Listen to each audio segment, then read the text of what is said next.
Hi guys, welcome back. I am Stu and this is Fungus Woods for Roller Coaster Tycoon Classic.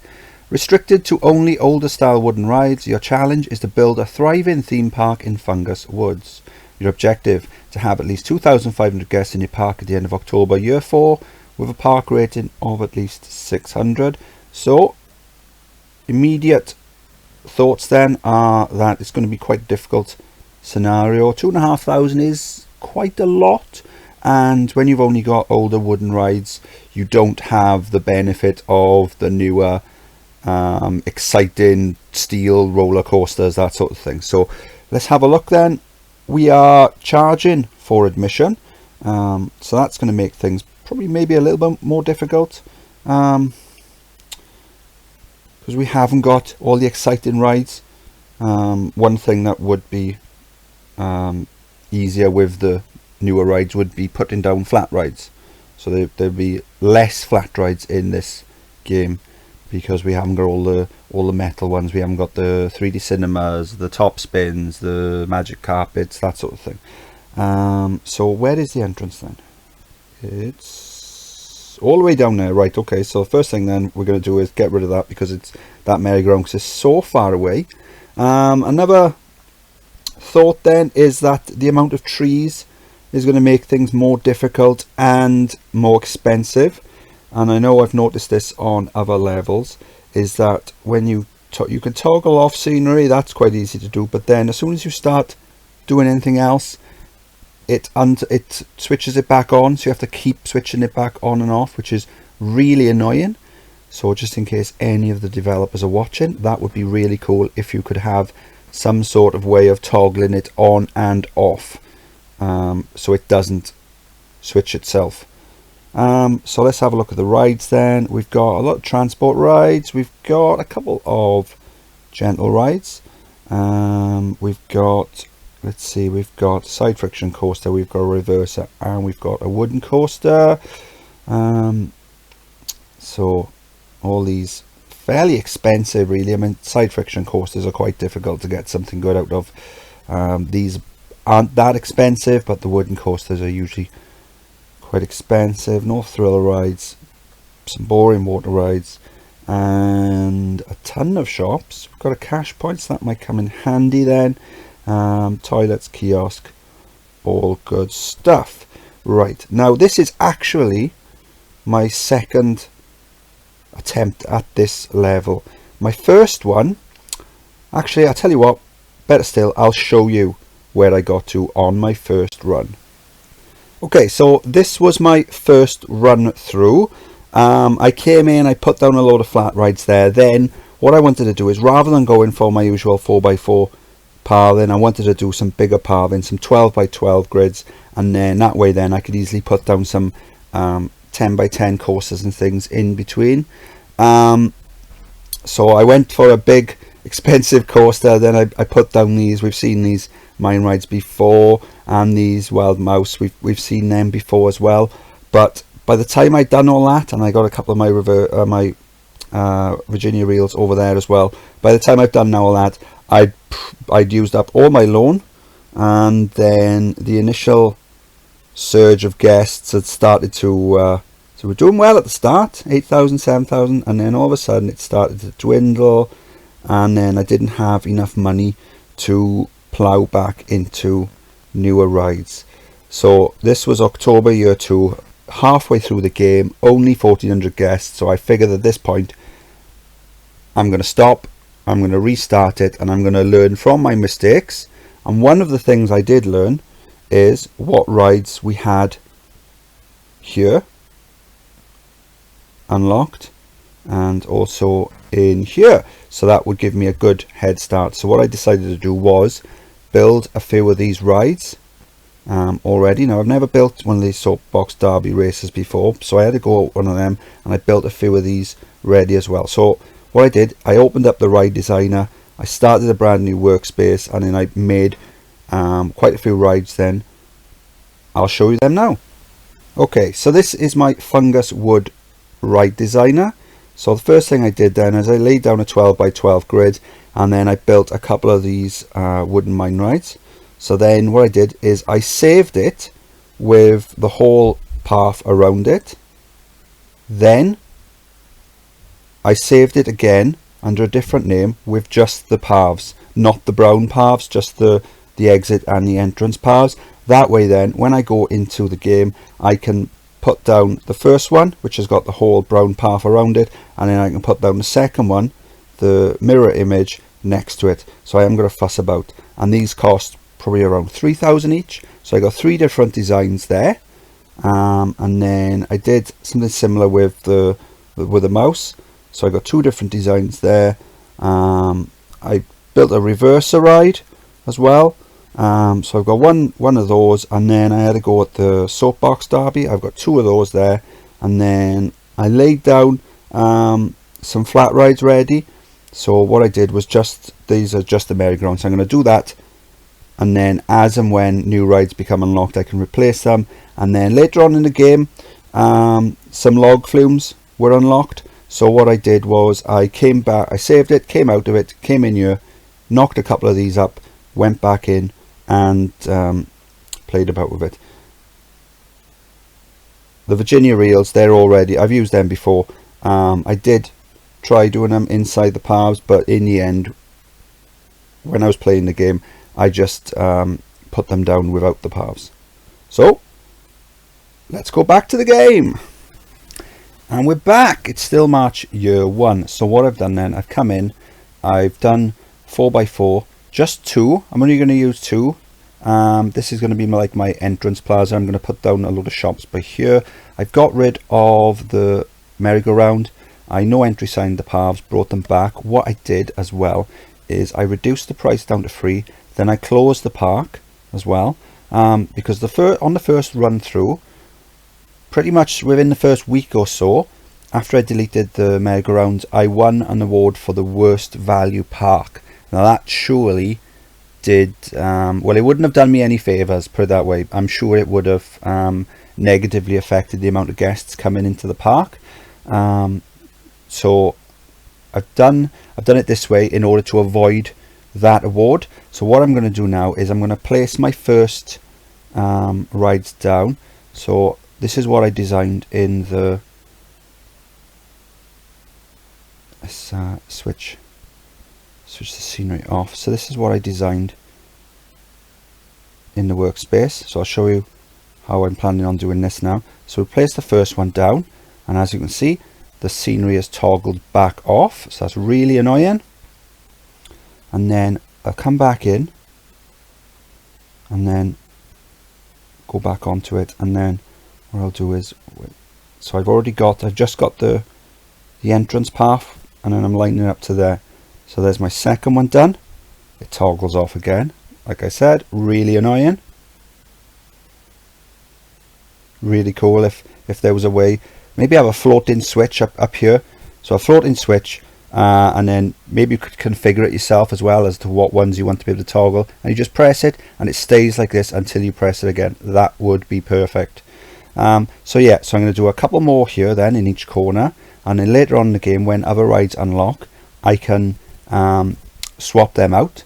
And then what I'll do then is I'll then from here I'm going to put my first 12x12 grid roller coaster, and then I'm going to do another one, because what I want is just up where the guests are. When I open the park, I'm going to set my price to £40. I think that's a good figure. I like to start these pay parks with, these pay entry parks. And then what I'm doing is I'm going to look for the green arrow, and then when the green arrow is there, that's when I can do the boring things like paths and shops and that sort of thing. When the green arrow disappears, that's when I need to put down some rides. So I've got tons already ready to drop, because this is obviously a difficult scenario, so I'm approaching this with a lot of prep work, same way that I prepped before Amity Airfield. So I'm going to approach this like a pro, because this is quite a difficult scenario, so you need to be on top of your game. It is May year 1, so we've got our entrance plaza down there, a lot of shops. There was tons of shops available, so one thing I'm going to do is put down a lot of shops, because there is an award you can win for, was it best food and drink or something like that. Now surely that gives you a bit of a boost with the guest numbers. So hopefully we can win that, and then maybe that'll help us later on. So I've already swapped out some of the rides. Yeah, I've put a maze, and I've put a one of these wonky houses. So here's my reverser ride then. So it's good excitement on that. And then here's the first two mine rides that I've built. We've got the green arrow next to the guest numbers, so that's good. So what we're going to do is we're just going to keep building, and then when the green arrow's there, we can have a bit of a rest. When the green arrow disappears, we need to chuck down some extra rides. It is June year one, so to either side of the flat rides then I've got my soapbox derby. So these are the first two I've ever built. Let's have a look. Oh, good excitement on that. So over 5 in the ride designer, that was under 5, but all these extra trees have helped boost that. So these ones here where it goes around it, that makes it a bit more exciting. And then we've got one just over here. Again, good excitement on that. So I've got some color coordinated balloon stalls as well, hoping to get a few extra coins out of their pockets as they're leaving, because the rides make them happy. When they're happy, they want to buy things. Oh, he's just bought one as well. So yeah, so what we're doing is we've got these rides ready to go. As soon as we need to put them down, we're going to put them down. It is August year one. We've won the Best Value Park Award. Now what that tells me is that we could probably increase the entrance ticket price, but I'm not going to do that because we've only got 680 guests. We need 2,500. So what I'm thinking is if we've got the best value park on the, there you go, we've now got the safest park as well. That should help improve the amount of guests coming through the park. Because if they're looking at parks and things like that, and they say, oh, that park's this and that park, oh, but that park's the best value and that park's got the safest, maybe that'll persuade them to come. That's just what goes on in my head anyway. Obviously that doesn't really happen, but in my head it does. Okay, so what have we added then? We've added either side of the reverser, we've added a couple of the wild mouse. So we've got this one here, good excitement on that, and then this one here. Again, good excitement on that. These are pretty easy to build. So yeah, we still got the green arrow. The green arrow does disappear. We put down a couple more rides, and then the green arrow comes back. How are we doing money wise? There you go. So that's already that 9,000 there, and that 8,000. That's more than I took the first time around when we played it. When I played, so I know I'm doing much better. We're almost up to our loan maximum, but we've got a lot of money in the bank. We can start paying that back. So I am quite mindful of the loan interest, because on this it's 10%. So let's see, where is it? £354 a month I'm paying out every month just on loan interest. Add that then to the £400 research we're paying out, so that's £700 plus the staff wages, which is only going to go up when we got a bigger park. So already that's quite a sizable amount of money, but we're doing all right. It is October year one. We've just passed 1,000 guests. We need 2,500 by the end of October year 4, so we are doing well, much better than I was doing the first time through. We've still got the green arrow. I've swapped out Haunted Mansion, so we've only got the one merry-go-round. We did start off with 4, but I've been replacing them as and when new rides become unlocked. I've got another 2 designs of the wild mine ride ready to place, one there and then one this side. So as soon as the green arrow disappears, I can place them down. But I'm quite happy with the way things are turning out. Money wise, no problems there. We're taking a lot of money, so as long as that continues, we'll be all right. Shop sales starting to increase as well, so that's quite good. So let's see, last month then, if you look there, 6,000 profit, so that's good. The month before, obviously we were building rides, but so that's good. 10,000. If we could continue that, I mean, maybe that's wishful thinking, but if we could continue that, we shouldn't have any problems at all.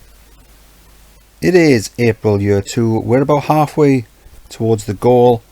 So at the back of the park then I started building some flat rides, and then the green arrow disappeared, so I just put down my second Ferris wheel. So then as soon as it disappeared, then that's when I chucked down these two wild mine rides, and then the green arrow came back. So then I came back and I started building the rest of the flat rides. So 2 dodge jumps, four slides, just give the guests something extra to do as well. So where are these then? Got excitement on these, both the same mirror image, but you will get some variation in the ride stats. Got a lot of shops along the back there. I still haven't won that award, so I'm not sure what's happening with that, because I've won it on previous scenarios with less shops than I've put down now. I've put down pretty much everything that I started with, but I still haven't won it, so I don't know what's going on with that. We're doing all right though. We're doing all right. The money took a bit of a dip in March, so I'm not sure what that's about, but it seems to be back up in April. So perhaps that was as a result of when the arrow disappeared, so we had less guests coming through the gates. As you can see there, it sort of flatlined there, but the extra rides meant that the new guests were willing to come in. So we're doing okay. Let's see how the rest of the year goes. It is October year 2, so around the outside of the park then I've built a railway line. So I've got the station split into 2. When it was just the one station, it didn't have leave if another train arrives at station. Didn't have that option. So splitting it into 2, that allows that to be toggled. And then, because what I don't want is, I don't want full trains being stuck behind here, because all that's going to do is get the guests fed up, and then they're going to want to leave. So just at the end then, log flumes were unlocked, so I've built one of them each side. Guests are loving those. Let's have a look at the stats. 5 on that one. There you go, just over 5 on that one as well. And then down here then we've got a Virginia reel. The green arrow has just disappeared, so I'm going to need to start putting down some extra rides in order to get that back. How are we doing money wise? Money's starting, I don't know, it drops and it comes back, and it drops and it comes back, so it looks like it's starting to fall now. So it might be that we've had the big spurt of guests coming into the park, and from here on then it's going to be a bit more difficult to get new guests. The first 1,000 was quite easy, the second 1,000 was quite easy as well. The next 500, next 1,000 is probably going to be quite difficult. It is April year 3. Money is starting to become a bit of an issue now. We're down to 4,000 down to a month now. Guests really aren't coming in now in dribs and drabs. As you can see, it's starting to flatten out, and it's quite annoying because we only need a few hundred more. We've done so well. I've built another few Virginia reels, but that still hasn't brought the green arrow back. So at this point I'm starting to think maybe I'm going to need to advertise. Now that's something I haven't had to do so far on any of the scenarios, but I think I am going to have to do it. So what I'm going to do now is I'm going to save the game here, and then I'm going to try 2 things. First thing I'm going to try is I'm going to reduce the ticket price to come in. So I'm going to it's at 40 now. I might reduce that down to 30. So that might mean we get a lot more guests coming into the park, but it will mean that we lose a bit of money as well. And then what I'll do is I'll fast forward it then, because I mean we really haven't got well, I've got plenty of money I can borrow, but I don't really want to have to keep borrowing loads of money to build rides, because we are getting dwindling numbers, so I'm not going to make the money back on those rides.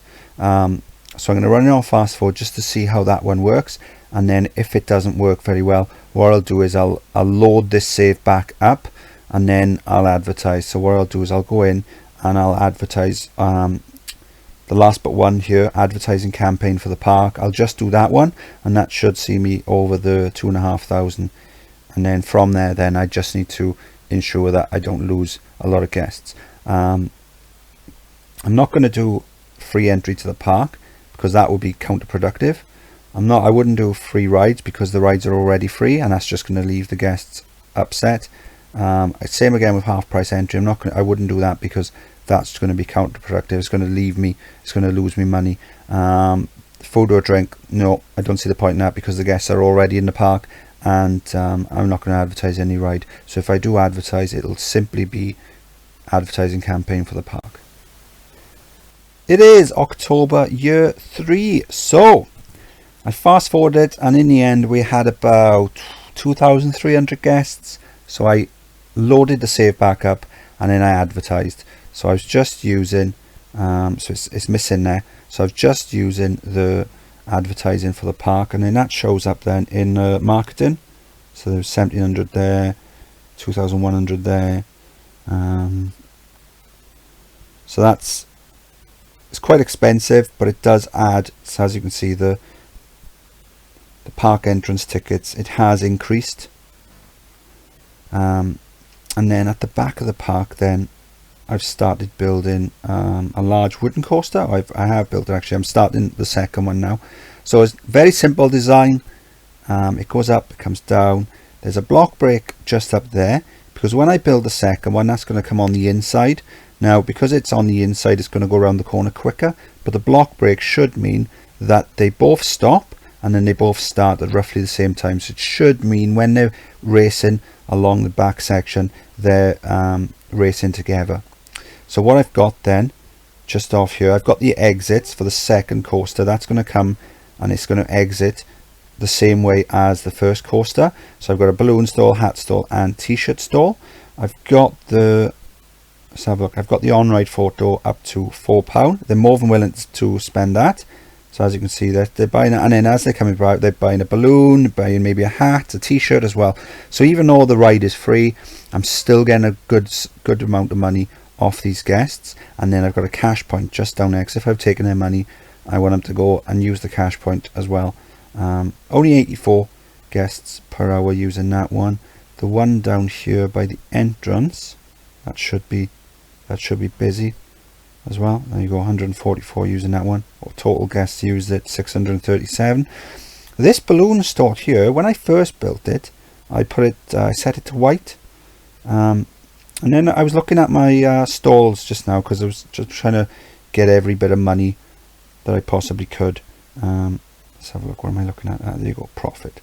So I sorted it then, and I came down. Oh, there you go. So I need to look. I'll need to look at these two, see why they're losing me money. And that was down there, and I looked at it. We'd only sold one balloon in about a year. So what I did, I just went in and I changed the colour from white to grey. And as soon as I did that, people started buying the balloons. So I don't know what that's about. Maybe a bug or something. But so that's something to look out for. So we've finally used advertising as something I haven't done. This must be, I don't know, the 50th, 60th scenario we've played so far, and this is the first one I've used advertising on, and it's got us over the 2,500. I don't know if we'd have done it without it, or if we had, it would have been very close. We've got another year left, so we just need to make sure we get a decent buffer of guests in case something goes wrong in the last month or so and a lot of guests leave. But I think we're doing all right. We shouldn't have any problems. What I'm going to do then in the next year is I'm going to finish off the second coaster, just do exactly the same as the one on that's already there. So that'll help me with my shop sales. So that's, as you can see, the shop sales is increasing there. And then I don't think I'm going to do too much building then. I might put down some shops, maybe put down some extra handymen, ensure that the guests aren't complaining about sick on the palms, and then from there I'll probably just fast forward. It is October year 4. We've got just under 3,000 guests in the park. The scenario goal wants 2,500. Park rating is up on maximum, so we are going to pass the scenario, and it was a very difficult scenario. I'm not afraid to admit that. So the block brakes on this wooden coaster do work well. It ends up lining up the coasters nicely so that they race together. This would have been, in hindsight, a very good coaster to have one of those high five elements where they tilt towards each other. So let's go back and do a park tour then. This was my second playthrough. The first one I stopped after the end of year 2 because I knew I could see the way it was going and it wasn't pretty, and so I started again, learned from my mistakes. I planned out some rides in the ride designer. I created a workspace and did that based around a 12 by 12 grid. As we'd already played through a couple of years, I knew what rides were going to be unlocked, so I planned out the flat rides here. Initially I had 4 merry-go-rounds, but then I've replaced them as and when new rides were unlocked. Then I put down a reverser ride, then a couple of mine rides. The green arrow was next to the guests counter, so that was good. When the green arrow was on, I knew the guest numbers were looking after themselves. All the guests were rushing into the park, so then I could look at the boring stuff like shops, ride settings, putting down handymen, maintenance workers, zoning them, all that sort of thing. And then when the green arrow disappeared, then I had loads of rides ready to go, so I could just put them down quickly and then the green arrow would come back as soon as I opened up. We're gonna go 3,000 guests any second now. So we continued doing that then until the start of year 3, and the guest numbers started to plateau. We were on just over 2,000 guests and we were really struggling to get guests through the door. We were struggling with money, so I made the decision to advertise. It's something I haven't done in any of the scenarios up until now, but this is probably the hardest scenario I've played, so I'm not too concerned with having to use advertising. It's not something I wanted to do, but in the end I didn't want to fail a scenario just because I'm too pig-headed not to use the advertising, and that helped boost the numbers through the gates, helped give us a bit more money. We then used the money then to build this coaster at the back, the first one, and then the final year then I built the second one, and we're getting a good amount of guests. Let's have a look. What's 2,600, just under 3,000. It's been raining, so that's stopped guests going on, but when they're fully warmed up and the sun's shining, we'll easily get 3,000 to 4,000 guests on both of these coasters. So that's if you combine the two, that's between 6,000 and 8,000, and then that's 6,000 to 8,000 guests that have to walk past these shops. Now obviously we haven't got that many guests in the park, so it is the same guests coming off and going back on. So they're paying £4, some of them, to buy an on-ride photo, because the ride is free, so we're not making any money off the ride, but we're making money off the on-ride photo. And then perhaps if they're happy enough, they'll buy a balloon, maybe a hat and t-shirt stalls. So let's see, I've got the balloons on £2, hats I've got on £2, and t-shirts I've got them on £3. Let's have a look. We're making a good, yeah, making some tidy money off that. So that's given us over 4,000. Oh, there you go. This month now we'd probably do 5,000 on shop sales. It's Halloween. I'm gonna guess that the most popular balloon color we see is red, just because I've got probably more red balloons stalls than anyone else. Okay, cool. We've completed it then. Stew. Yeah, that was a difficult scenario. And we've got access to Grand Glacier. Okay, that was a difficult scenario. I'm gonna say that was the most difficult scenario in the game so far. Probably the next toughest one was I can't remember the name of it. It's the one where you have to have was it 500,000 park value back all the way back in the first tier. Yeah, so this one was difficult, but I learned from my mistakes the first time. I planned, I prepped, and I hit it like a boss. And with the help of advertising, in the end we used this one, your advertising campaign for the park. With the help of that, we got across the finish line. So I am Stu. This was Fungus Woods. We completed it. It was tough. If you enjoyed the video, please like and subscribe, and I'll see you next time. Bye.